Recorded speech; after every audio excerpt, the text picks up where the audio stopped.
Hi friends, ఇవాళ మన వీడియోలో మన రెసిపీ వచ్చేసి ఇన్స్టెంట్గా బొంబాయి రవ్వతోని పొంగనాలు. అంటే బొంబాయి రవ్వ అంటే ఉప్మా రవ్వతోని ఇవి ఇన్స్టెంట్గా అప్పటికప్పుడు ఒక 10 నిమిషాలు నానబెట్టుకొని చేసేసుకోవచ్చు. ఇలా పల్లి చట్నీతో సర్వ్ చేసుకుంటేనైతే ఇంకా సూపర్ టేస్ట్ ఉంటాయి. సో మీరు కూడా ఒకసారి వీడియోలోకి వెళ్ళి చూసి చేసుకొని ట్రై చేయండి. చాలా మంచి టేస్ట్ ఉంటాయి. పర్ఫెక్ట్గా మీ ఇంట్లో వాళ్ళందరికీ కూడా ఖచ్చితంగా నచ్చుతాయి ఈ పొంగనాలు. సో లేట్ చేయకుండా వీడియోలోకి వెళ్ళిపోయి చూసేయండి. ఇన్స్టెంట్గా పొంగనాల కోసం ఫస్ట్ ఒక 2 మీడియం సైజు ఉల్లిగడ్డలు ఇట్లా సన్నగా కట్ చేసుకోండి. ఆలును కూడా ఇట్లాంటి పీలర్తోని పొట్టంతా పీల్ చేసుకోండి. ఈ క్యారెట్ కూడా దీనిపైన పొట్టును పీల్ చేసుకోండి. ఇప్పుడు ఇవి కొబ్బరి తురిమే దాంతో తురుముకోవాలి. ఇలాంటి కొబ్బరి గీరేది ఉంటుంది కదా, దాంతో ఈ ఆలుని ఇట్లా గీరుకోండి. అట్లనే ఈ క్యారెట్ని కూడా గీరుకోవాలి. ఈ రెండింటిని మొత్తం గీరుకోండి. నేను మొత్తం గీరిన తర్వాత చూపిస్తాను మీకు. ఇట్లా తురిమేసుకోండి మొత్తం. మీకు ఏది అనే క్యారెట్ ఆలు అనేది ఆప్షన్. మీకు ఎక్కువ కావాలంటే ఎక్కువ తురుముకోవచ్చు, తక్కువ కావాలంటే తక్కువ వేసుకోవచ్చు. ఇక్కడ పచ్చిమిర్చి కూడా సన్నగా కట్ చేసుకోండి. ఇట్లా ఒక 2 పచ్చిమిర్చి. మీరు ఎక్కువ తినాల కారం అనుకుంటే ఎక్కువ కూడా వేసుకోవచ్చు. ఒకవేళ పిల్లలు తినారనుకుంటే తక్కువ వేసుకోండి. ఇప్పుడు ఇది కొత్తిమీరని కూడా ఇట్లా సన్నగా కట్ చేసుకోండి. బాగా సన్నగా కట్ చేసుకోండి ఇట్లా. ఇప్పుడు కొత్తిమీర కట్ చేసుకున్న తర్వాత కరివేపాకు కూడా ఇట్లానే సన్నగా కట్ చేసుకోండి ఇట్లా. ఇది ఇప్పుడు ఒక కంటైనర్లోకి వేసేసుకుందాము మనం రవ్వ కలుపుకోవడానికి. ఇప్పుడు ఇళ్ళకు టేస్ట్కి సరిపడా సాల్ట్ వేసి కలపండి. ఎందుకంటే ఆలు వేసినాం కాబట్టి మనము సాల్ట్ వేసి కలిపేసేయాలి, లేకపోతే నల్లగా అయిపోతుంది ఆలు. ఇట్లా కలిపేసుకోండి. ఇప్పుడు నేను పొంగనాల కోసం రవ్వను తీసుకుంటున్నా. ఈ కప్పుతోని 2 కప్పుల రవ్వ తీసుకుంటున్నా. ఇది కూడా 2 కప్పులు. ఇది మిక్సీ పట్టుకోవాలి, కానీ పల్స్ ఇచ్చుకుంటూ పట్టుకోవాలి. అంటే మిక్సీని స్టార్ట్ చేస్తూ ఆఫ్ చేస్తూ కొంచెం బరకలాగా ఇట్లా పట్టుకోవాలి, బాగా మెత్తగా కాకుండా.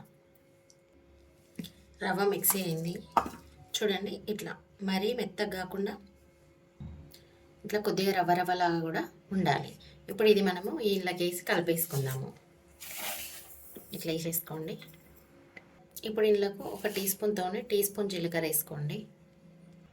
ఒక చిటికెడు వంట సోడా వేసుకోండి. వంట సోడా ఒక చిటికెడు వేసుకోండి. ఇది అంతా ఒకసారి కలపండి మంచిగా. ఇప్పుడు ఇట్లా కలుపుకున్న తర్వాత ఇట్లా ఈ వెజిటేబుల్స్ అన్నీ కలిసిపోయేలాగా కలుపుకోండి. ఇట్లా కలుపుకున్న దాంట్లో ఒక 2 కప్పుల పెరుగు వేసుకోండి. ఇట్లా ఈ కప్పుతోని నేను 2 కప్పులు వేస్తున్నాను. చూసేసుకోండి మీరు కూడా కొలత. ఫస్ట్ 1 కప్ వేసుకున్నా కదా, ఇప్పుడు ఇంకో హాఫ్ కప్ కూడా వేసుకుంటున్నా. ఇది కొంచెం చిక్క ఉంది కాబట్టి హాఫ్ కప్ వేసుకుంటున్నా. వేసి మంచిగా కలపండి. ఇది కూడా కలిసిపోయేలాగా. ఇది కలుపుకున్న తర్వాత వాటర్ వేసుకుందాము. ఇప్పుడు ఇలా కొద్దిగా నీళ్ళు యాడ్ చేసుకోండి. వాటర్ కొలత ఏం లేదు, చూసుకుంటే యాడ్ చేసుకోవాలి. కాకపోతే ఇలా పెరుగు ఉండే కాబట్టి వేస్ట్ కావద్దని పోస్తున్నాను నేను. ఇప్పుడు ఇలా కొద్దిగా వాటర్ యాడ్ చేసుకుంటూ కలుపుకోండి. ఒక్కసారిగా పొయ్యకండి. ఇది ఇడ్లీ పిండిలాగా ఉండాలి కన్సిస్టెన్సీ అనేది. బాగా లూజ్ ఉండద్దు, మరీ గట్టిగా కూడా ఉండద్దు. మళ్ళీ ఇలా వాటర్ పోసినాక కూడా కూరగాయలలో ఉండే వాటర్ అనేది కూడా రిలీజ్ అవుతూ ఉంటుంది నానేలోపు. ఇట్లా చూసుకుంటూ పోస్తూ కలపాలి. ఇట్లా కొన్ని పోసుకున్న తర్వాత మళ్ళీ ఒకసారి కలిపి చూడాలి కన్సిస్టెన్సీ ఎట్లా అయింది అనేది. ఏదైనా పర్ఫెక్ట్గా ఈ కలుపుతేనే మనకు రెసిపీస్ కూడా పర్ఫెక్ట్గా వస్తాయి. కలుపుట్లా కూడా ఉంటుంది, పిండి కలుపుకున్నట్లా కూడా ఉంటుంది. ఇట్లా మంచిగా కలుపుకుంటాయి. దీనిపైన ఒక 10 నిమిషాల వరకు మూత పెట్టుకొని 10 నిమిషాల తర్వాత మనం పొంగనాలు వేసుకోవచ్చు. టైం ఉంటే మీరు హాఫ్ అన్ అవర్ అయినా నానబెట్టుకోండి, ఇంకా మంచిగా వస్తాయి. టైం లేకపోతే ఇన్స్టెంట్గా మనం 10 నిమిషాలలో కూడా వేసేసుకోవచ్చు. నేను ఇప్పుడు ఇది హాఫ్ అన్ అవర్ తర్వాత తీసుకుంటున్నాను. హాఫ్ అన్ అవర్ తర్వాత పిండి కన్సిస్టెన్సీ అనేది ఇట్లా ఉండాలి, జారుడుగా. మరీ పల్చగా ఉండొద్దు, మరీ గట్టిగా ఉండొద్దు. గట్టిగా ఉంటే పొంగడాలు గట్టిగా వస్తాయి, పల్చగా ఉంటే గంజి వస్తాయి. అందుకని కన్సిస్టెన్సీ అనేది ఇట్లా జారుడుగా ఉండాలి. ఇప్పుడు మనం పొంగనాలు వేసేసుకుందాం.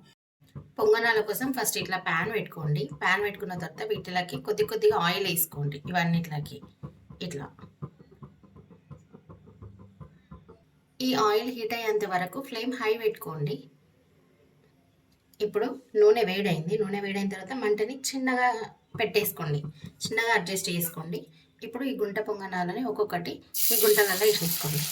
ఈ పిండిని ఈ గుంటలల్లో గుంట పొంగనాల్లాగా వేసుకోండి. ఇట్లా ఒక్కొక్కటి అన్నిట్లలో ఇట్లానే వేసేసుకోండి. చాలా క్రిస్పీగా ఉంటాయి. అందరూ పిల్లలు కూడా ఇష్టంగా తినేస్తారు. మళ్ళీ అంత పెద్దగా టైం కూడా పట్టదు. మన ప్లాన్ లేకున్నా కూడా మనం చేసేసుకోవచ్చు ఇన్స్టెంట్గా. రవ్వ ఉంటే పెరుగు ఉంటే సరిపోతుంది. చట్నీతో సర్వ్ చేసుకుంటేనైతే మంచి టేస్ట్ ఉంటుంది. ఇట్లా వేసేసుకోండి. ఇట్లా వేసేసుకున్న తర్వాత కూడా వీటిని మంచిగా పొంగనాల్లాగా ఇట్లా అడ్జస్ట్ చేసుకోండి. ఇట్లా నీట్గా ఇట్లా ఇట్లా అనుకోండి. ఇట్లా అనుకున్న తర్వాత మూత పెట్టేసుకోండి. దీనిపైన ఒక 5-10 నిమిషాల వరకు మూత పెట్టుకోండి. సిమ్లోనే పెట్టుకోండి, ఫ్లేమ్ని అయితే హై పెట్టుకోవద్దు, మాడిపోతే అవి అంత టేస్ట్ కూడా ఉండవు అసలు. పెద్ద మంట పెట్టుకున్న మీద ఉడికిన పొంగనాలు. ఇప్పుడు ఒక 5 నిమిషాల తర్వాత మూత తీసి చూద్దాము. మంచిగా ఉడికిపోతాయి. ఒక చిన్న షార్ప్ స్పూన్ తీసుకొని ఇవి మంచిగా ఉడికినాయి, అవే రివర్స్ అవుతున్నాయి. చూస్తున్నారు కదా, ఇగో ఉడకకపోతే అవి వెళ్ళవు, అంటుకుంటాయి అంటే ప్యాన్కి. ఒకవేళ ఆయిల్ తక్కువైనా వెళ్ళవు. ఆయిల్ కూడా మంచిగా పోసుకోవాలి, దానికి పట్టేంతనే పట్టుకుంటుంది. మిగతాది మళ్ళీ గుంటలలోనే మిగిలిపోతుంది ఒకవేళ ఎక్కువ పోసుకున్నా కూడా. నెక్స్ట్ వాయికి మనకు వస్తుంది. చాలా సింపుల్ ఇవి, మంచి టేస్ట్ ఉంటాయి. పల్లి చట్నీతో కాంబినేషన్ అయితే సూపర్, క్రిస్పీగా ఉంటాయి మంచిగా. ఇట్లా కూడా రివర్స్లో కూడా మీకు 5 నిమిషాలు చిన్న మంట మీద పెట్టుకోండి. కొంచెం స్లోగా కాలుతాయి, టైం ఎక్కువ తీసుకుంటుంది, కానీ మంచి టేస్ట్ ఉంటాయి. మనం ఆగమాగము ఇట్లా వేసుకొని ఇట్లా తీసేస్తే అవి పచ్చి పచ్చిగా పిండి పిండిగా అస్సలు బాగున్నాయి. ఏదైనా మనం మంచిగా చిన్న మంట మీద ఉడికినాయే మంచి టేస్ట్ వస్తాయి. ఈ టిప్స్ అన్నీ ఫాలో అయితేనే మనకు మంచి టేస్ట్ ఉంటాయి ఏవైనా. ఇప్పుడేమో వేడి వేడి ఈ పొంగనాలను ఓ ప్లేట్లోకి వేసి సర్వ్ చేసుకోవడమే. ఇంతే, సింపుల్. ఇంకా మీరు కూడా ట్రై చేసేయండి. ట్రై చేసి ఎలా వచ్చిందో కామెంట్ చేయండి. ఇదే పిండితోని మనం ఉత్తప్పం కూడా వేసుకోవచ్చు. నేను అది కూడా చూపిస్తాను మీకు. ఒకవేళ ఉత్తప్పం అవసరం ఇష్టం అనుకుంటే దోశ ప్యాన్ పైన మనం ఉత్తప్పం కూడా వేసుకోవచ్చు. ఇలా చట్నీ వేసుకొని సర్వ్ చేసేసుకోవడమే, అంతే, సింపుల్. అదే పిండితో దోశ కూడా వేసుకోవచ్చు అన్నా కదా నేను. ఇట్లా ప్యాన్ పెట్టుకోండి, దోశ ప్యాన్ పెట్టుకోండి.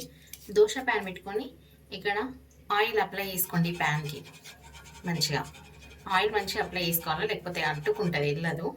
ఇట్లా మంచిగా ఆయిల్ అప్లై చేసుకోండి. ఆయిల్ అప్లై చేసుకున్న తర్వాత చిన్న చిన్న ఊతప్పంలాగా వేసుకోండి. బాగా పెద్దగా వేసుకోకండి, ఇట్లా చిన్నగా వేసుకోండి.